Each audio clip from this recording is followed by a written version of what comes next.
Welcome to Firewall University. This is not school. This is a defense system for your mind. You are already under attack, not by bullets, not by bombs, but by words, by screens, by beliefs. Contradictions are the virus. They let obedience wear the mask of freedom, and no one notices the fever. Most people call it normal life. They obey scripts they never chose, and call it freedom because they can pick the leash. This is not about opinions. It's about operations. How belief systems install themselves. How words overwrite reason. If you can't define what you believe, you don't believe. You've been programmed, and the source code is not yours. Logic is not a preference. It's the operating system of sanity. Without it, words can mean anything and control everything. A thing is what it is. If your words don't match reality, the infection has already started. Contradictions collapse systems. They sound wise to the untrained, but they detonate thought at the root. Try this. Take any law, slogan, or promise. If it breaks its own logic, it is not guidance. It is a trap. Words are containers. If the container is cracked, meaning leaks.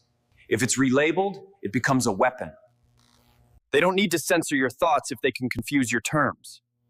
If you accept the wrong definition, you'll fight for the wrong side. Yesterday, freedom meant autonomy. Today, it means compliance with rules.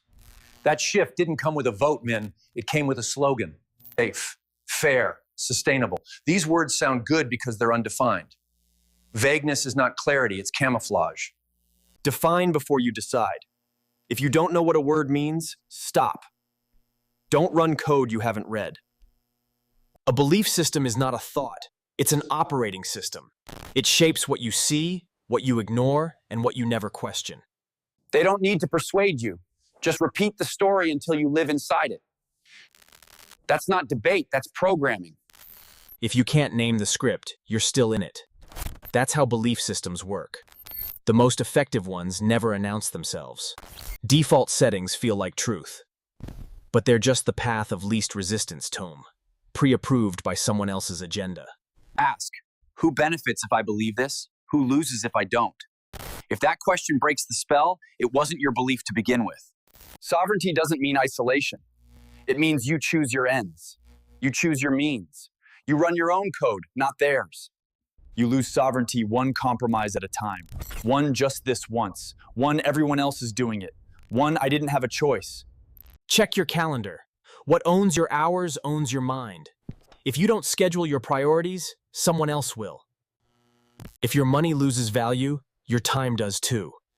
And if someone else controls your money, they already control your future. Logic is your firewall. Definitions are your fence. Praxeology is your compass. Beliefs are the battlefield. Sovereignty is the practice. This is not escape, not utopia, not rebellion for its own sake. This is survival of clarity in a world built on fog. You will not be untouchable. No one is. But you will be awake. And in a world of sleepwalkers, that is the sharpest freedom you can own. The world, belief systems, authorities will not stop trying to program, occupy, and declare obedience as freedom. Live awake. Guard your words. Defend your time. Audit your beliefs. Pass it forward. This is Firewall University. Transmission complete.